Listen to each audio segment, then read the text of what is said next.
Hi, everyone. I'm Ed Del Beccaro. Joel will introduce himself in a second. I am the San Francisco Bay Area manager and broker for the Bay Area, where we have offices in Walnut Creek, Oakland, San Francisco, and San Jose. Plus, we have offices in Roseville, Sacramento. And I'm an office broker. I do about 50% medical, rest office, some minor industrial. Joel. Hi, everybody. My name is Joel Meyer. I'm with Intellica Commercial Real Estate in St. Louis, Missouri. Those of you that we've met with at the conferences, great to see you again. I manage a team of 10 brokers, 4 of which are office brokers. That'll be the predominant topic of discussion today. We're in multiple states, the Carolinas, Illinois, Denver, Missouri, and looking to expand in other markets as well right now. Lead a team of 10 brokers, as I discussed. We manage about 5 million square feet of space in the markets that I just discussed, and transact somewhere in the ballpark of 250 million annually. So that's me. Hey, and good reminder, in the Bay Area, we have about 30 brokers, TRI, about 10 of whom are office. So we're each going to give a minor market update on our respective markets. But first, I mean, the whole purpose of this, if everybody raise your hand, who's in the office market predominantly, or mostly office? Okay. Where this is going to be contrarian is how do you make more money or the same amount of money despite high interest rates, despite remote work, despite lower velocity of deals, et cetera, et cetera. So that's the purpose of this seminar. In the case of the market for the Bay Area, the peninsula market is half okay. San Francisco is getting better, but still, Marcus can correct me, above 35% vacancy. Oakland's trying to get worse, so it's approaching 32% vacancy. The suburbs, Walnut Creek, 680 corridor, on average are 20% vacant. Rental rates are categorically down. We're averaging in the Bay Area, a building being given back to the lender once a week. And velocity of deals is down 70% anecdotally. And we have negative absorption for the last 3 years in a row. Despite that, how do we make money? Joel, your market. Yeah, so I won't focus on the actual geographies, but something that's maybe a little easier to assimilate to the folks on the call. Like many other markets, we've got our central business district, which is downtown St. Louis. And because of the river and the geography of St. Louis, everything to the north, west, and south outside of the city limits, we refer to as our suburban market. It is very case by case. Ed and I were discussing yesterday. Categorically, transaction size is definitely down. I think SIOR provided a statistic at the last market update that 90% of all transactions, office transactions that were done in the market last year were 10,000 square feet or less. I don't have the data on what that was pre-COVID, but I know it's significantly different. Because of the smaller transactions, there is a feeling that deal velocity is still high. And that's reflected kind of case by case and market by market where, where the big impacts from COVID have happened are on the Highway 40 corridor, which is our east-west corridor from the city going out to the county. And those buildings that have significant vacancy are the ones that had big block space. So we'll get into that a little bit further, but rents overall have remained fairly constant. There was a period of time, I guess all the way up until spring of 23, where vacancy was rising along with rental rates, which is kind of a paradox. That has finally changed. We have seen some banks go back, to the bank. Some buildings go back to the bank or, approaching some receivership situations. I would venture to bet, like in the case of new Nikes, where the markets to the East Coast and the West Coast start to see these things, and then maybe a month or two later, they hit shelves in St. Louis. Some of the things that Ed might be experiencing in the Bay Area are still yet to come for us. Hopefully not, but if I was a betting man, I'd say that's the case. Well, on that, Joel, I might trade you some brokers then. Send some office brokers there, get a couple of your industrial back here. Okay. The other market update in my market is we're, in every recession you have lower velocity, et cetera, et cetera. But where our market is different, and maybe Seattle or maybe Los Angeles is similar, is we're now developing what I call a structural vacancy in the office market. The original boom 20 years ago was when all what we call the cubicle tenants, the Dilbert tenants, moved out of the central business districts to the suburbs. Chevron, Bank of America, the banks, they have categorically shrunk their footprint. In fact, Chevron has moved 1 million feet to Texas. And the reason for the structural part is the average tenant they pay an average of $80,000 to $120,000 for staff. And in the Bay Area, if the household doesn't make 200,000, you barely survive. So we are losing the original tenants, the fire tenants that were in our market. There is a replacement tenant we'll talk about in the future, but so that's the trend. So I'm going to ask Joel a question. Oh, here's the slides.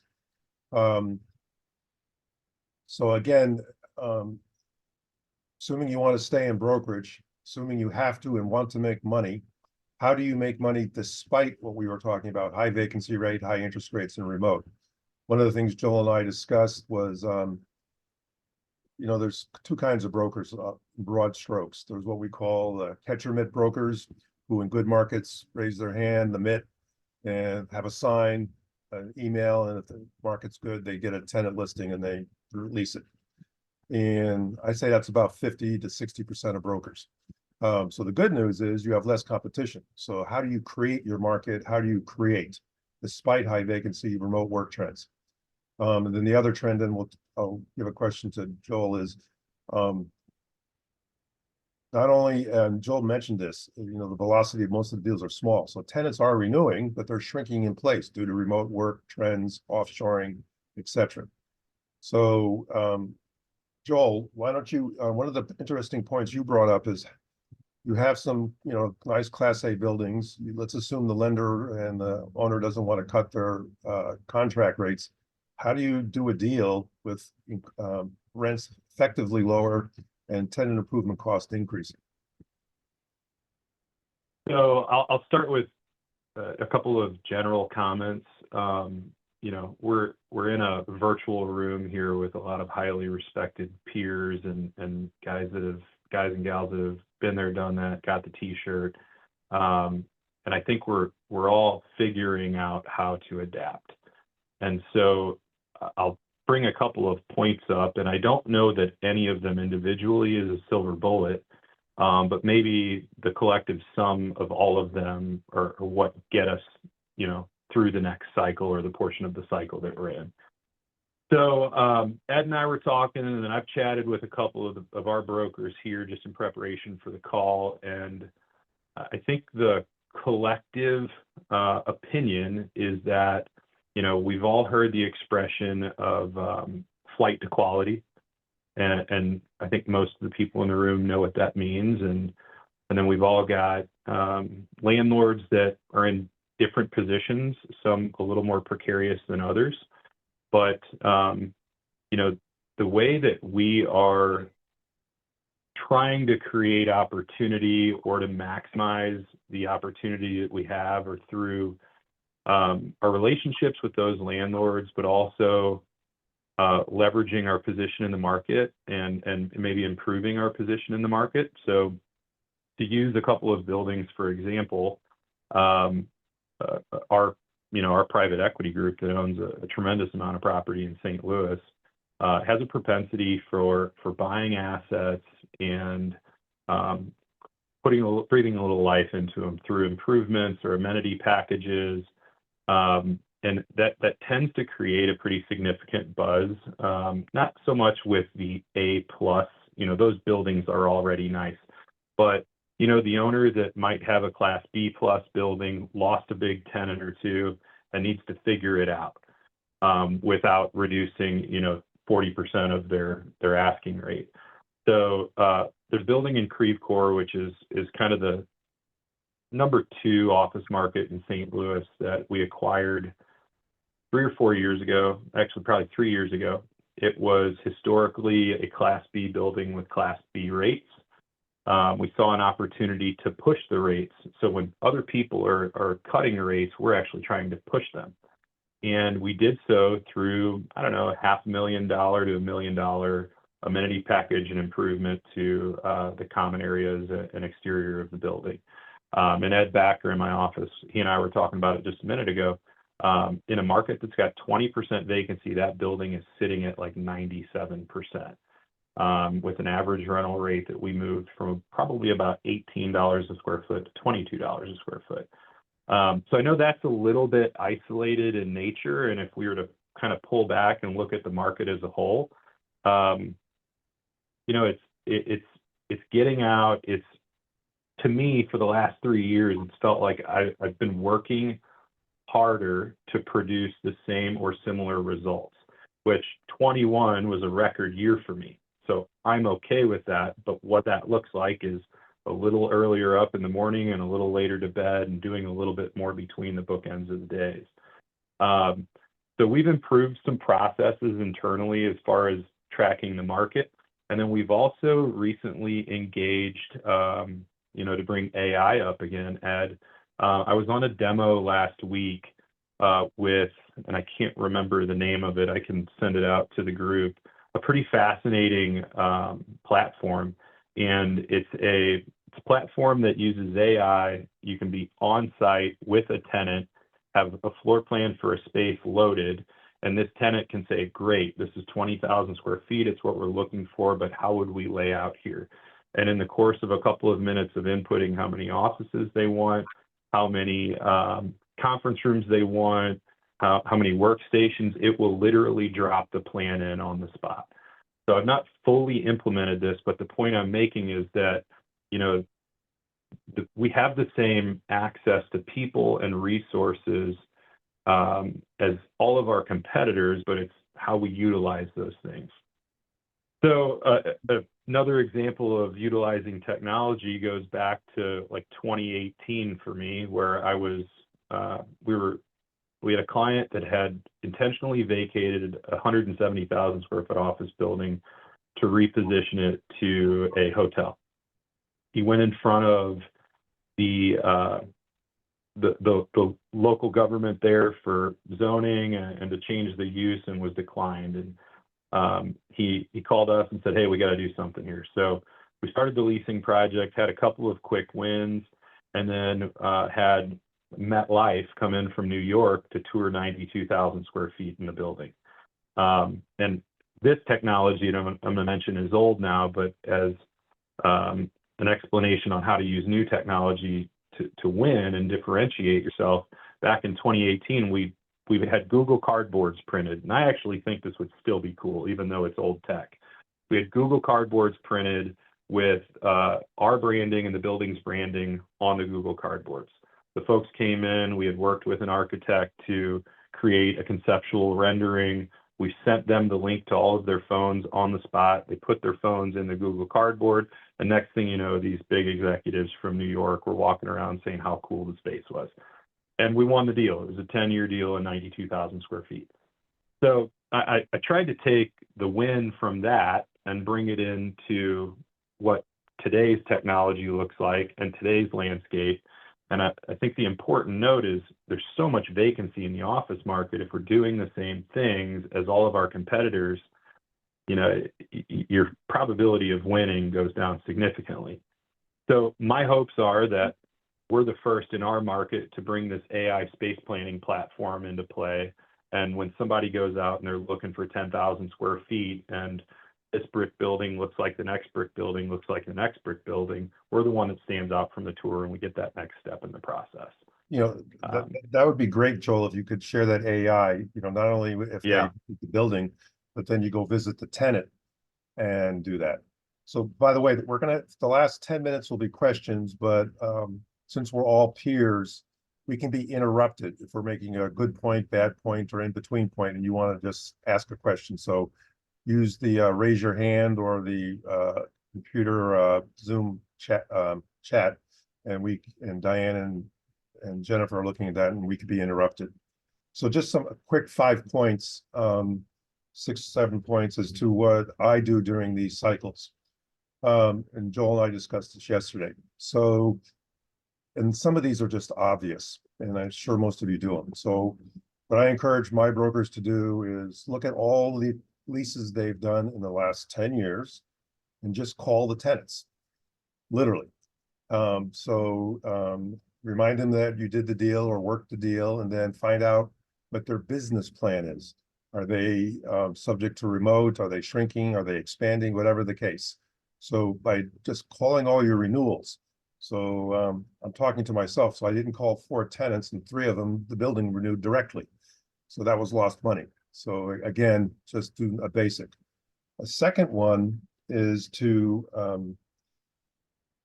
call midterm lease. So everybody tries to call 6 months to a year before.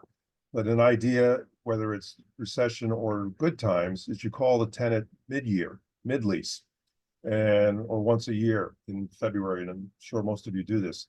And then you ask them, the office manager, what did they get their operating cost increases? It's a little known fact, maybe the property managers can disagree with me, but so the high-powered broker and the high-powered landlord negotiate a lease. There's 10 exclusions on operating costs, whatever the case. Then the office manager takes over, doesn't really know what they are. Then the property manager just sends a normal operating cost increase and doesn't include the exclusions. So what I do is I ask my tenants, hey, what was your operating cost increase? Hey, that sounds a little high. Would you mind sending me the increase and your lease so I could check if it's proper? If they give you the lease and the actual invoice for an increase, you're in the door. I mean, that's exposing the goods. Another couple points, during these kinds of periods, 3rd and 2nd generations want to either sell their building or do something else. So I am in close touch with various wealth managers, attorneys and estates, CPAs, who want advice as to how to liquidate a product during a recession. And I get inserted in various deals from attorneys just that way. Then another one is banks and opinions of value. Banks, in federal chartered banks anyway, are required to at least update the valuation of their buildings with the loans once a year. Doesn't have to be an appraisal.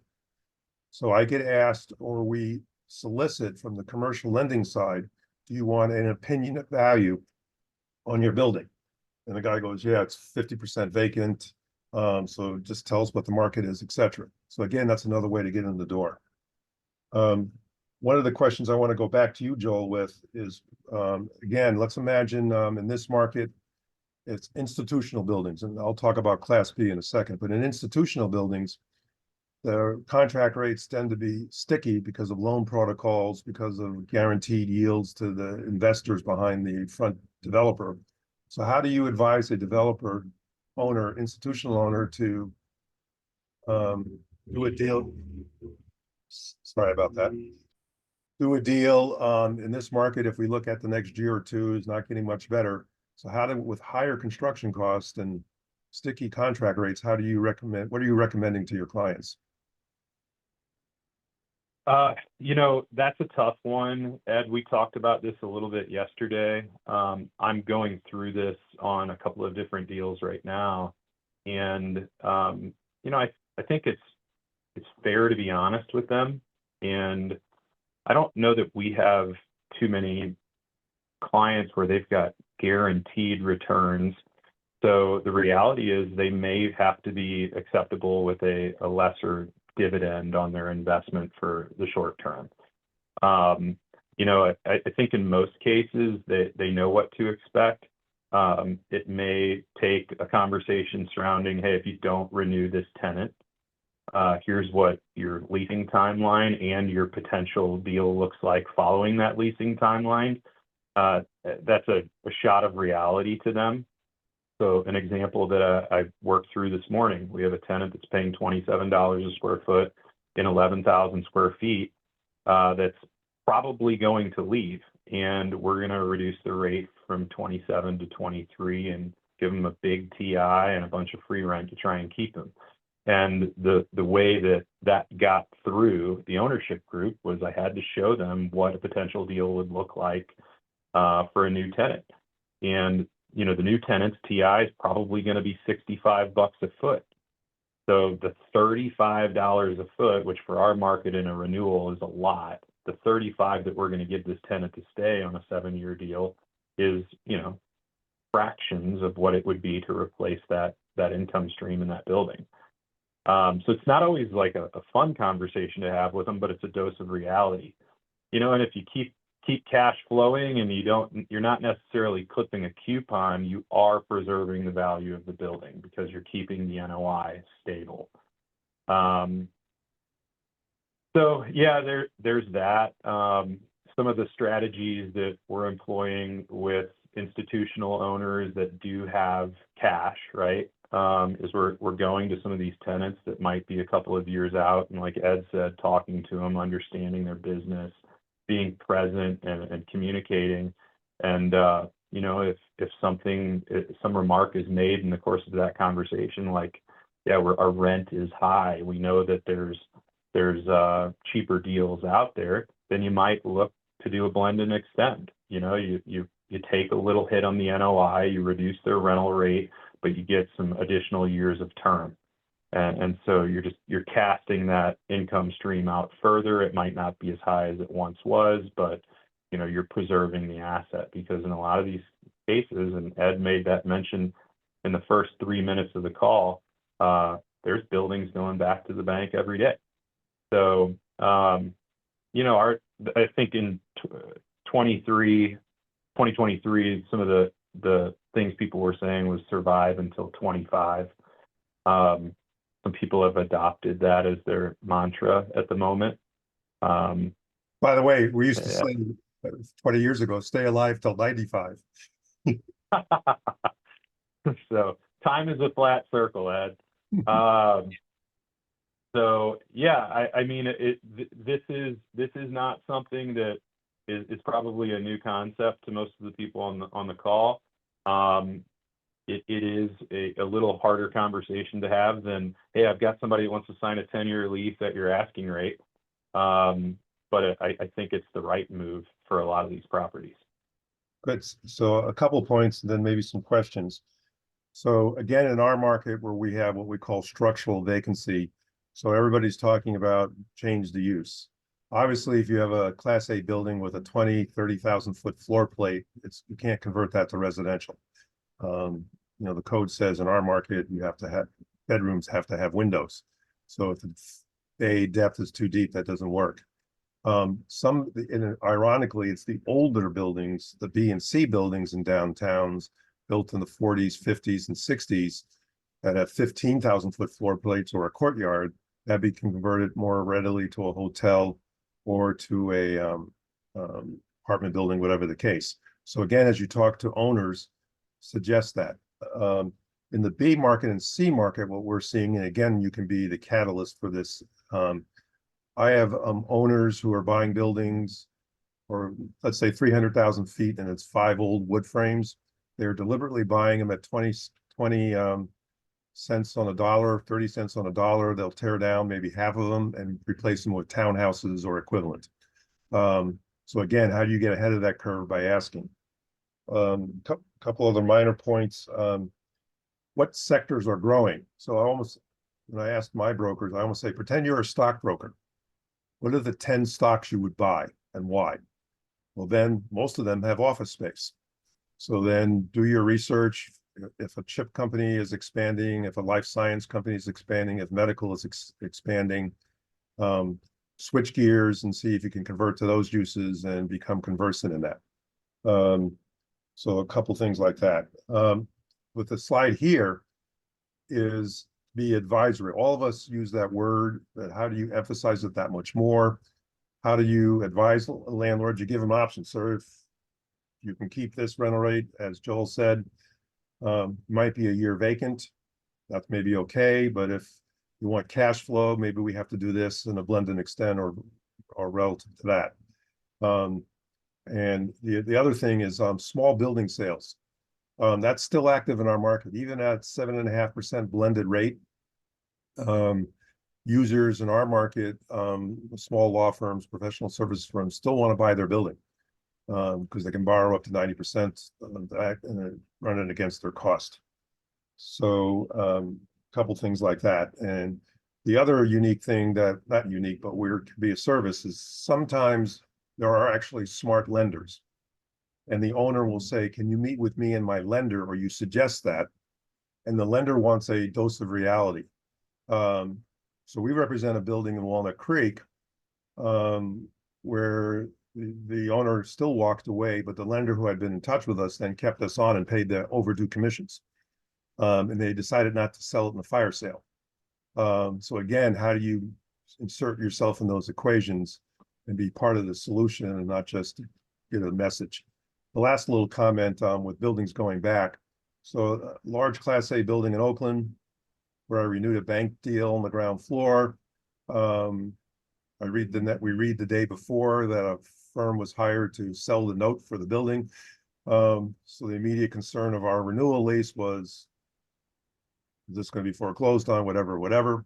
So we insisted on the present owner getting an agreement from the existing lender that they would honor the lease no matter what. So you have to almost be aware of that. And then, the second thing is now, if you do a tour, I did a couple large medical tours. We actually asked the owners their financial condition. If we're going to put 50,000 feet in your building, are you going to be here next year? And that's more prevalent than ever, et cetera. So why don't we have some questions or ideas to complement or disagree or whatever? Raise your hand or just let us know. Marcus. Yeah, just a quick input. In San Francisco, of course, we're dealing a lot with delinquencies left and right, and buildings being either taken back or given back in either case. But even from a creativity perspective, I want to point out that equity is also a play that can really change things around.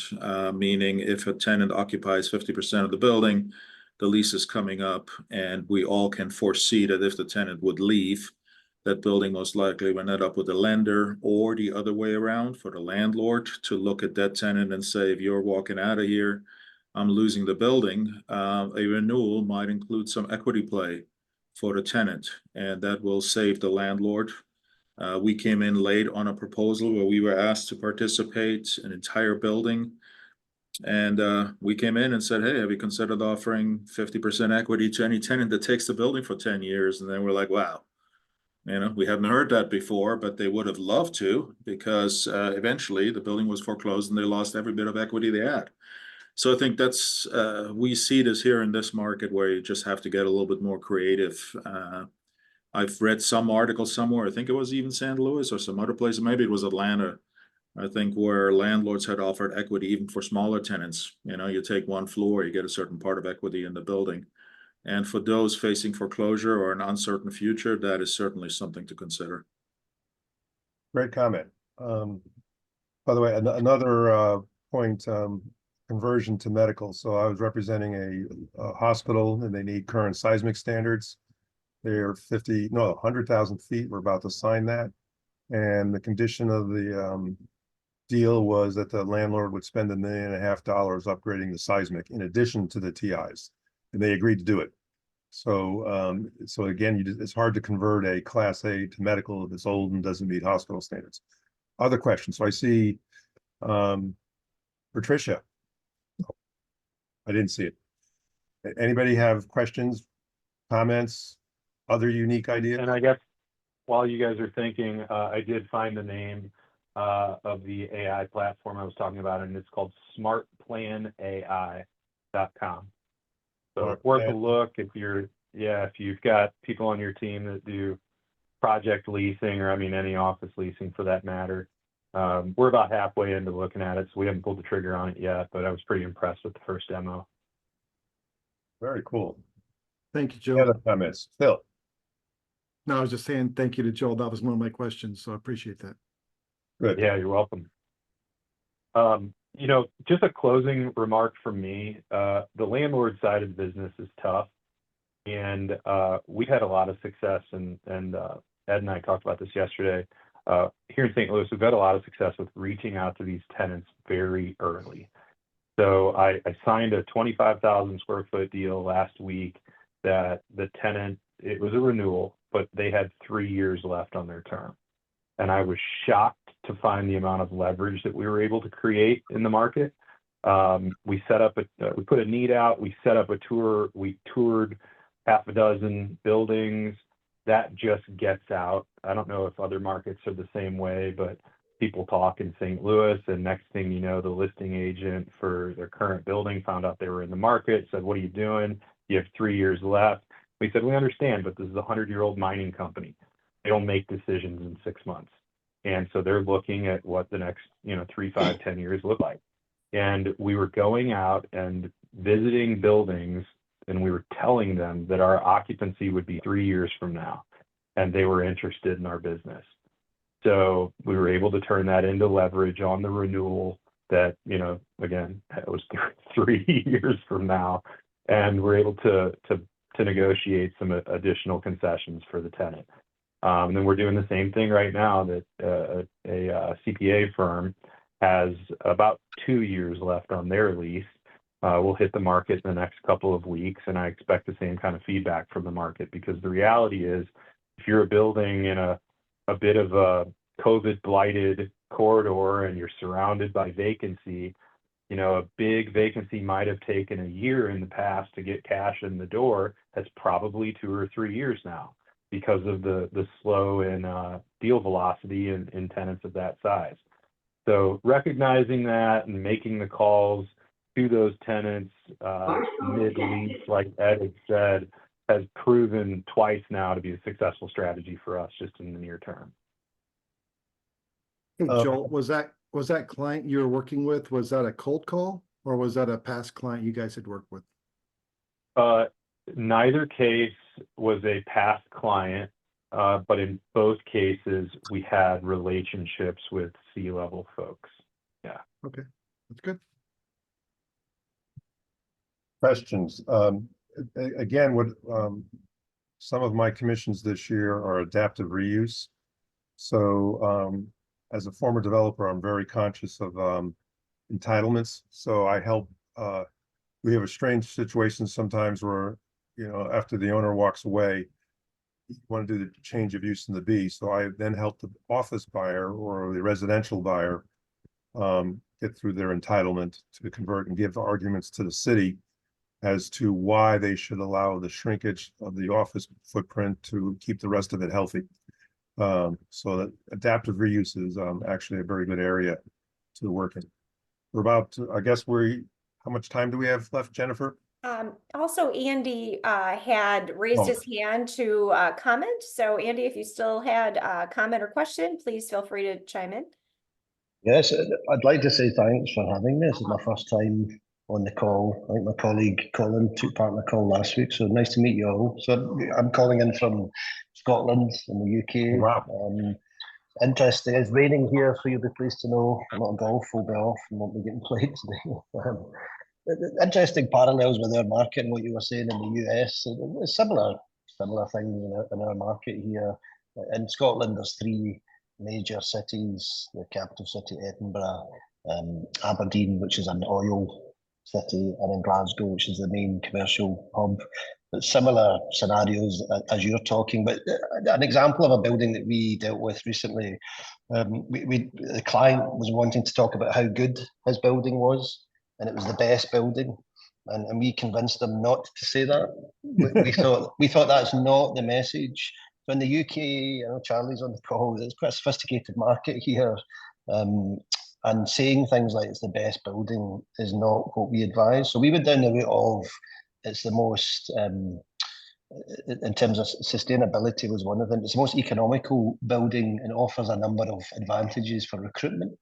So we kind of embarked on a marketing campaign that focused on the amenity of the building.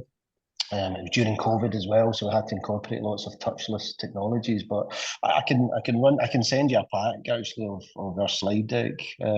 But we focused on amenities. So we put a running track on the roof, which we stole when we came down to London as an idea. That's never been done in Scotland, so it was totally unique. And when the weather's not great like it is today, people might think, what was the point of that? But it was a total marketing gimmick, and it worked a treat.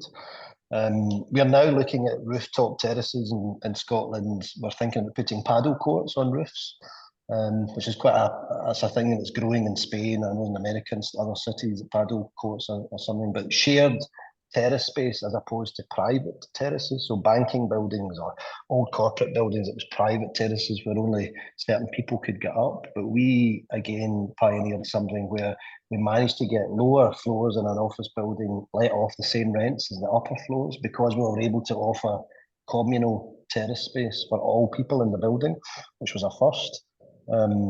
We had lots of innovative design features. So on some of the big floor plates that we had, the core had no outward facing doors.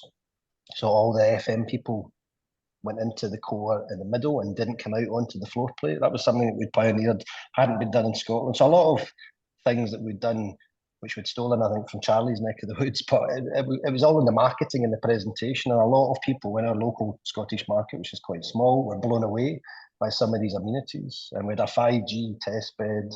We had a drone landing pad on the roof, which was scoffed at, but now that's something that's quite common, we're finding, in designing our office buildings. Circadian lighting, with a building app, with all sorts of different things. So I'll send you this slide deck for this building. Yeah, that would be great. Yeah. But it was more on the amenities rather than saying it was the best of anything. And we focused on the staff and trying to win hearts and minds that way rather than focusing on the office. And it was a little known fact that it was the most expensive building in the city. And that was the way we tried to attack it. Yeah, that would be great. Thanks. One of the things you mentioned that, if a tenant shrinks in the building, one of the things they usually want to give up is the conference room. So a common conference room is a very good amenity. Another minor strategy where this is more of a favor as opposed to getting paid. You have tenants who can't really shrink their space, but they're only utilizing 70% of it. So you can, like in our case in my Walnut Creek office, we have small tenants on 1-year leases that, with no demising walls. So we've leased out 2 or 3 offices to people who want to not go into the city or whatever. So again, that just becomes a favor to a tenant. They have a satellite office to go to if they don't want to go in. So again, how do you help the client? How do you help them get through this? And then they work with you. Other comments? Questions? I was going to let you guys know that we got back from ICSC in Las Vegas last night. And we had 9 firms from CORFAC there. The booth was bustling. All the tables we had were full almost the entire time, which I was told we had not seen that before. So that was great. But yeah, it was a great conference. They had really good sessions and a lot of takeaways. So just give you guys a heads up. That means the retail market is coming back. And some of the cities, we're convincing them to allow retail where they otherwise wouldn't, especially in the upper retail districts. Very good. Other comments?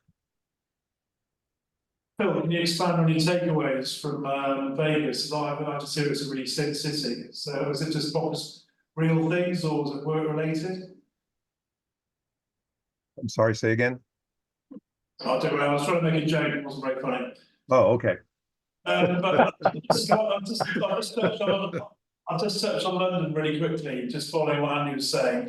What tenants want, the only buildings which are letting are best in class, which is what we touched on, flight to quality, all that kind of thing earlier. But the thing which we're struggling with is that B grade space, which isn't being let.